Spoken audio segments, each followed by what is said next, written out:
What's up, nerds? Welcome back. Today I'm talking about King Spawn number 2, and we see things starting to heat up as it looks like Billy Kincaid is about to come back.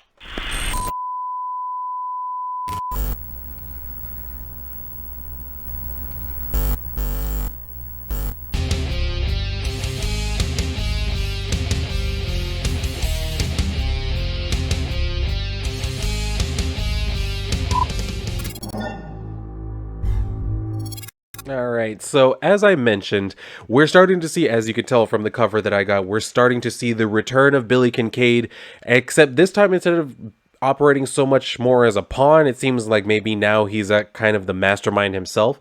I don't particularly know, but we'll see how that turns out. One thing I do have to note in here, in case you don't know who Billy Kincaid is, he was in like the very beginning of the Spawn series, and he was like one of the first, I guess, really bad people that Spawn killed or whatever.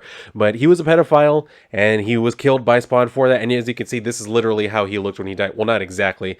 They've made him look a little more demonic here. He looked still human, and he had a bunch of like popsicle sticks and shit stuck in him. And the note, instead of saying "I'm back," it said "boys screamed, girls screamed." So I made him scream and scream and scream. So we had that in here, and I do have to note, because before I started making this video, I spent probably like 45 minutes to an hour trying to find the evidence of a story that I either remember hearing Todd tell in like a documentary, or that I read somewhere in an article where someone was interviewing him about this particular thing, like the death of Billy Kincaid. Because as you can see, like I said, this is basically how he was hung up in the original one, except instead of Spawn, it was Sam who came in and like saw him. But I remember Todd saying that the way that Billy's death was depicted was an issue of contention between him, and I want to say it's the editor, because if you look at the credits pages on like those early Spawn issues up to issue 5, Terry Fitzgerald, who one of the characters from Spawn is named after, Terry Fitzgerald is credited as editor, and then for 2 more issues is actually credited as story consultant before dropping off of the credits altogether. So I want to say it was Terry who took an issue with the way that Spawn wanted to depict Billy's death. Not that anyone has a problem with, you know, a pedophile meeting his end at the hands of Spawn. He just had a problem with how gruesome the depiction was and felt that it was kind of going a little too far. They didn't need to be that gruesome with it. But Todd was like, no, this is the way it needs to go. And you know what? I'm glad for it, because I mean, now we can put stuff like this on the cover and everyone's just like, oh yeah, that's Billy. Well, people who know who is are like, oh yeah, that's Billy. So like I said, I spent time trying to find where that was. If anybody out there happens to know what I'm talking about, if they've heard it or if they've seen it somewhere, please feel free to mention that to me in the comments. Send me an email about it or something, because I know I heard it. I know I saw that and it made sense, but I can't remember. I've seen so many damn documentaries about comic books, and I've read so many like fanzines and just like books and crap. I honestly can't remember where the hell I read it or heard it, but I know it's out there somewhere, and one of you knows. You're going to give me your answers. Anyway, so let's get into the book itself. So we start out with this thing, like I said, Billy, like I said, I don't know if he's working for somebody, but he does appear to have some sort of power himself.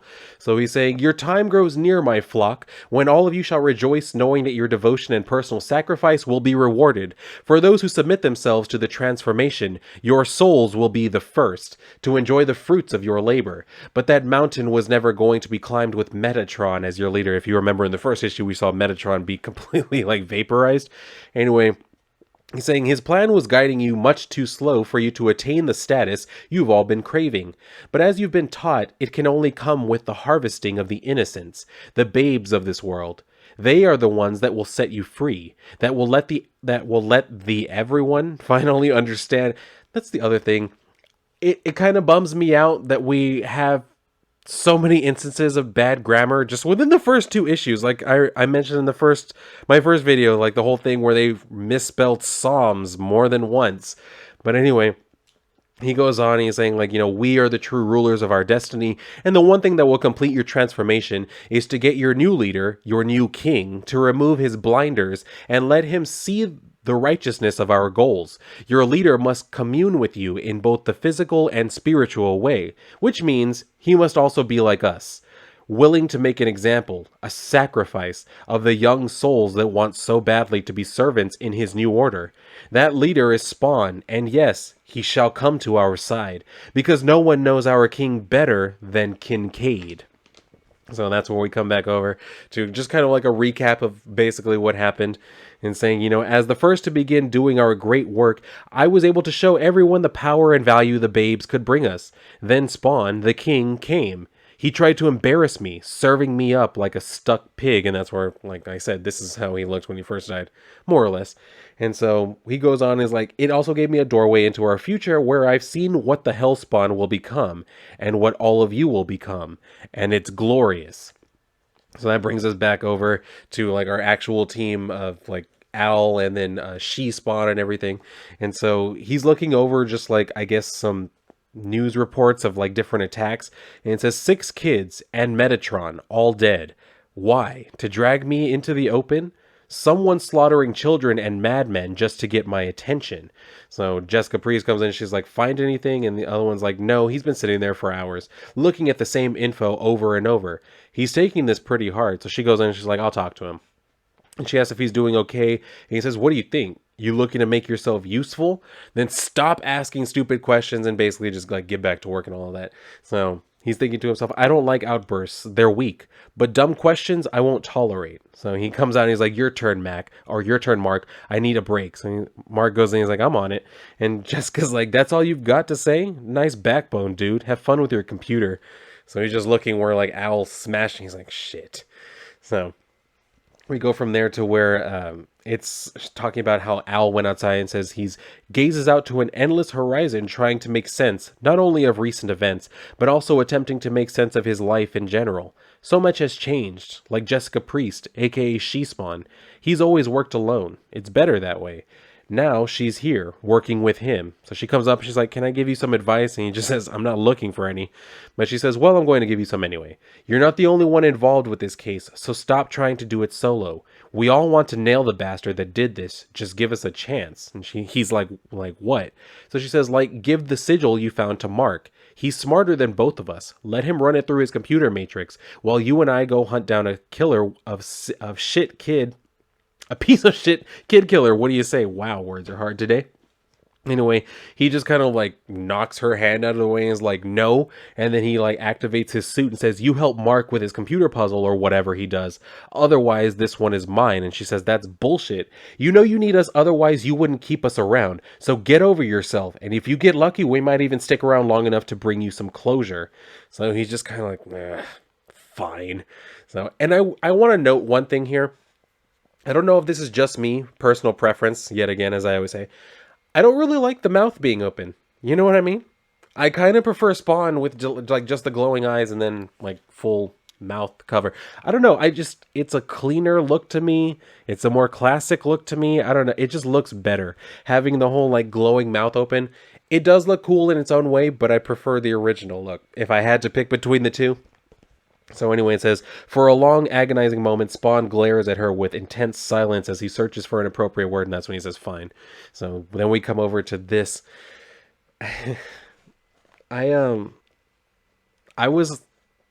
Let's just talk about what we have here. So there's this little old lady, and it's talking about how, she's in this neighborhood. It's an attractive neighborhood, kind of like built up by sweet little old ladies. The kind that live alone and the ones that get scammed by telemarketers and religious charlatans. I don't know if this like particular scene bothers me because I was basically raised by that type of woman. Like I didn't have problems at home. I just preferred to live with my grandma. I was somewhat of a grandma's boy. So the fact that we get this, because she comes back home and it says, and the kind who tries so hard to please others while taking on more responsibilities than their age needs. Oh God, I'm trying so hard for y'all to get through this because it's just so like cliche and awkward and just weird. So she comes in, she's like, kids, and then we can hear this bump, so you should already have an idea. So she's like, Tom, that you?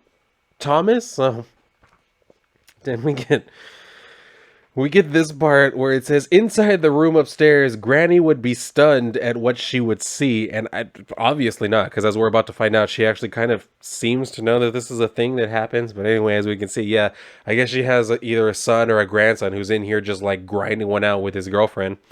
And I guess she's the type who's, because I don't know if he's trying to become a cop or something, or just playing revolutionary, but she's one of those girls who gets all turned on by like weapons and shit. So like as they're having sex, she's literally holding onto a grenade.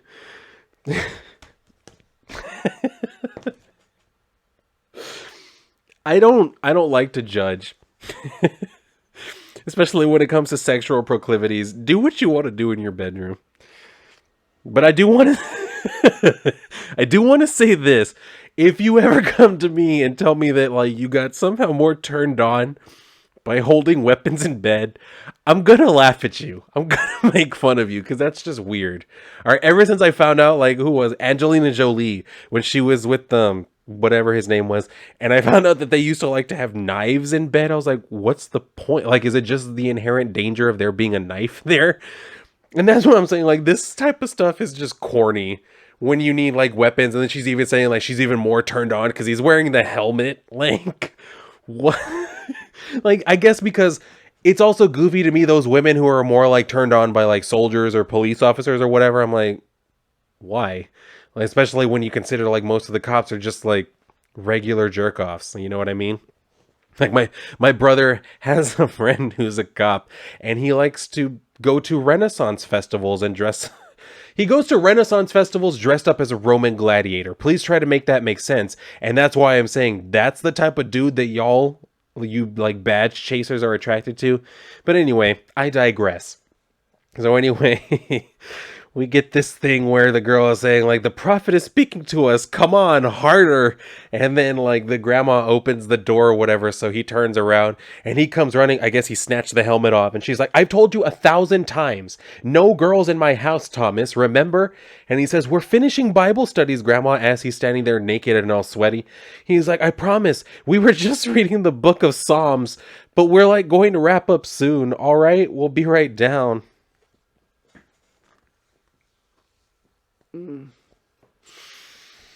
So we go back over to Spawn, and it says, we searched the book of Psalms. Those passages were originally written as songs, and that is true. The book of Psalms was written as songs. And it says, meant to be sung as celebrations, though it's hard to comprehend how Dash the Heads of the Babies was meant to lift the spirits. That's quite some tune. I mean, it sounds just like the type of metal that I like listening to, but I get it, you know, for your Bible thumping crowd, that probably does some kind of like a weird thing to sing out loud, right? Well, then again, some of them will probably be fine with it. Anyway, he says, what scares me is the book of Psalms has more prophecies than any other in the Bible. Also true. The second coming, the crucifixion, the resurrection, the ascension, all of them talking about making a new world, leaving the past behind and crowning some new king. So if that's their roadmap, this might just be the beginning of the slaughter, or a very crude way for heaven or hell to draw me out into the open.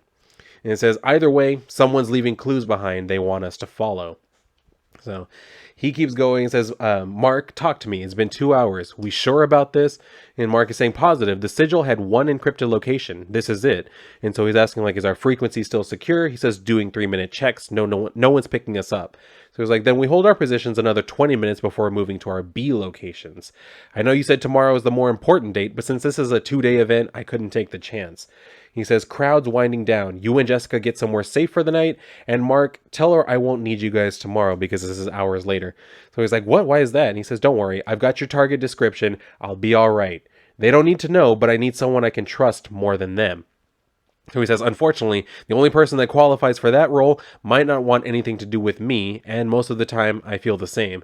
Current circumstances, though, tells me there's a mutual benefit in declaring a ceasefire. I'm hoping Terry will feel the same. So this is when we go. Remember, like I mentioned before, Terry Fitzgerald. So he comes in and starts like talking to Al, where, Al walks in and is like, evening, Terry. Didn't think you'd actually show. Appreciate you making the effort. And he says, wish I could stay the same, but I know you wouldn't be reaching out unless something was going sideways. So he says, he's thinking to himself, we were once very good friends, especially during our military time. But when he married my wife after I died and gave her children, things were never the same between us. So this is where Terry asks, how's my daughter? And Al just says, haven't seen her for a while, but as my message said, she'll be caught in all this too if I can't stop it. So Terry is saying, that's why I'm here, to protect Cyan. Here, a friend in the CIA gave this to me. It has a partial list. So Al just looks at him and he says, so our government knows there's shadow players operating their cells. That means they've infiltrated your agency. I'd be careful, Terry. And he's like, I don't need a lecture from you. I'm just here for Cyan. So he says, and because whatever is between us, we both loved Wanda. And somehow I can't shake the feeling she didn't die accidentally. The more I think about it, the more I'm convinced her death wasn't an accident. It was planned. And now, because of that, my own daughter won't talk to me. So right now, you're the only link I have to her, and I hate that because of you, she's now in danger, and I don't even know what that means for her. So Al just says, I do, and it's not good. So starting tomorrow, you and I are going to do everything we can to make sure nothing ever happens to Cyan or to your twins. So this is when we switch over to the talking heads, and oh my god.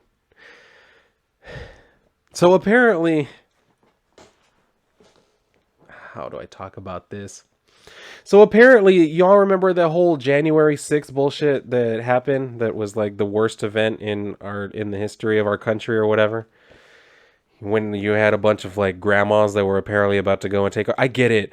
Everyone wants to be like, no, they stormed the barricades and they trampled police. No, they didn't. Like, they may have broken through some barricades, but at some point you had cops waving these motherfuckers through. You look at the video surveillance and they were just walking through velvet roped lines. And I've seen video and heard stories of revolutions from other countries. Never once did you ever have grandmas in the mix carrying little American flags and their big, like, pitchers of water.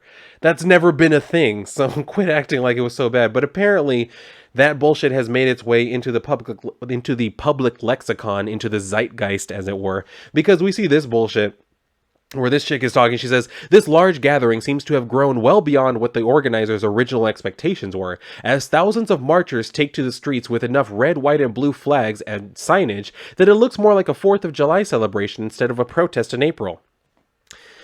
Though with the January 6th incident still fresh in so many of our minds, security is justifiably on edge. They don't want another potential breach of the barricades to happen again. Some of the tension is a spillover effect also of those still mourning the loss of those 6 young children. So, I mean, that's not particularly, like, connected to that whole thing. But, I mean, yeah, if y'all are... Honestly, if people are so afraid of something happening at the Capitol again, yeah, go ahead and build, a 20-foot brick wall all the way around it. And then pretend like you don't live in an authoritarian government. Anyway... So the second one is saying, though the overall atmosphere this year appears to have a huge contingency of young people, many of whom are coming to this nation's capital for the very first time. And they misspelled capital because they spelled it with an A, which, like, that's like a capital letter. The capital you're talking about is spelled with an O. Anyway, so it says, music and flag waving seems to be on full display here today. And as was reported earlier, having students gather in the heart of D.C. so soon after the attack at the Seattle Elementary School to advocate for even more freedom and Second Amendment rights is leaving a bad taste in many celebrities' mouths. As some take to social media to, and when I saw that part, I was like, who the hell gives a shit about what some celebrities have to say? Why does everybody act like that? Only to read the third one and realize I sound exactly like this dude. And you know what? I'm fine with that. So he's like, who the hell cares what some elite actors have to say? He says, those overpaid performers should stick to making their meaningless, mediocre drivel in between their vegan shopping sprees. These kids are true patriots, and their marching should remind each and every one of us that these high school kids seem to understand what being a true American is all about. Those kids are more grown up than the majority of so-called real grown-ups, and I applaud every damn step they take today. So, I mean, in some ways, that's true. I mean, you do have some, like, kids who are actually kind of with it, but by and large, I think the problem that we have in our country is that people are listening to people who are too young to vote far too often. We literally had a congresswoman who said that we need to be taking more cues from children. That should tell you there are no more adults in the room, and that should tell you we don't need this shit to be around anymore. If you literally have an elected representative saying we need to listen to children, I'm sorry, I don't want to share a government with you anymore.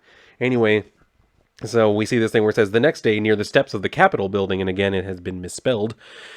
And it says, "Don't know exactly what I'm looking for, but Mark said today's date was somehow important. He said the intruder would be armored and young, which covers about a half of the military wannabes parading around here." So this is where we see like they start having the speech, and then that kid from earlier puts on his helmet with his girlfriend because they're talking about like, we're in this together now and forever. And she's like, "I think so. So let's just do this." So Terry's walking through and he's like, "I've got nothing so far, Al. I'm going to take another walk around the perimeter." And Al tells him, "Let me know if anything turns up." So a few minutes later, he's like, "Al, I think I have something. Do you read?" Because yeah, he can very clearly see these two individuals who just like pulled out some long rifles right in front of them. So they tell everyone, "Attention everyone, the prophet wants to tell you that all our deaths will be for the glory of the cause, for the future, and the future king to come." So they go to shoot at this group of people, and I have to ask, is this woman barefooted? Like, are you walking with all of these children barefooted? Also, are the steps up to the Capitol, is that hardwood? Because I know that this is supposed to be bricks, but you've drawn them much too long. Like, it looks like a hardwood floor. Anyway, so they start shooting, and it seems like, probably going to kill everybody. But of course, Spawn comes and jumps in front of them. But he does say, "This is how dangerous, how insane things have gotten warped. It only took me seconds to get to the shooters, but when I did, blood had already been spilled. They had gotten more of the sacrifices they were wanting. My only thought when I arrived wasn't to protect those behind my cloak, it was to deliver vengeance, as swift and harsh as I could. The insanity being delivered from the fact that to save some children, I had to kill kids myself. First with chains. Then she used her phone as a detonator. I wrapped the girl in my cape, knowing that my cape would do something unimaginable. It devoured her, then ate her soul." So, I mean, hey, you get what you get, right? Anyway, so she's saying, "He said he'd corrupt you, make you kill children too." And he's saying like, and she was right. He'd won. Her prophet had corrupted all of us. He'd won. So it's like, you guys okay? Al, what do we do now? We can't just leave. But he just tells them, "We are, but I need to check something first. At the time, I didn't know what had happened since the killers both had helmets on. It was only when I got a look at the murderer that it became clear." So Terry's coming up, he's like, "Jesus, he's just a kid." And then we can see in the reflection in the like helmet or whatever that Kincaid is there. And he's like, "I knew you had it in you, Spawn, that only you could destroy innocent victims better than I." And it says, "And those actions, they'll bring a flood of servants from around the world to serve at your feet. Thousands of us will come out of the woodwork, all wanting to be just like you, to have the strength and the courage to slaughter the baby lambs. Thank you, my king, for showing us the way." And then he just starts laughing and shit. So that's where we leave off on this for right now. So, I mean, pretty interesting, pretty good setup for that. I do like, where this is going because, yeah, that's pretty messed up that he really did, like, Billy Kincaid having done what he did as a pedophile definitely destroyed children, but there is something to be said in warping children into wanting to do whatever it is there, like where they're trying to play revolutionary or religious fanatic or whatever it is that they're playing at. Because as we saw when the dude was like having sex with the chick when they were holding weapons, they were also surrounded by like the Holy Bible and shit like that. So, I mean, I don't really know where all this is going to go, but it is pretty interesting because, yeah, that is interesting that not only is Kincaid corrupting kids to do this, but he's also getting Spawn to kill them in order to save other people. So that's pretty twisted. So we'll see where this is going to go. I'd have no idea. It should be interesting to see how it shakes out or like what comes from this. But I mean, if anybody out there is keeping up with this, I would love to know your thoughts on it. Where do you think it's going to go? What do you think of Billy Kincaid being back and him doing this whole thing? Because he's ever since he was killed the first time, he's popped up, here and there, but never really in any role of super prominence. Now it appears like maybe he probably is going to be somehow significant in some way, but we'll have to keep reading and seeing to find out. But yeah, that's going to do it for me on this review. So like I said, share your thoughts with me down in the comments below, and if you enjoyed this video, then definitely like the video. Make sure you're still subscribed, and if you would like, go ahead and share out the video. I really appreciate that, especially when I cannot get these sentences out correctly. I appreciate you doing the work for me. But anyway, if you're done here, then go and read a book, especially this one. But if not, then I'll see you on my next video.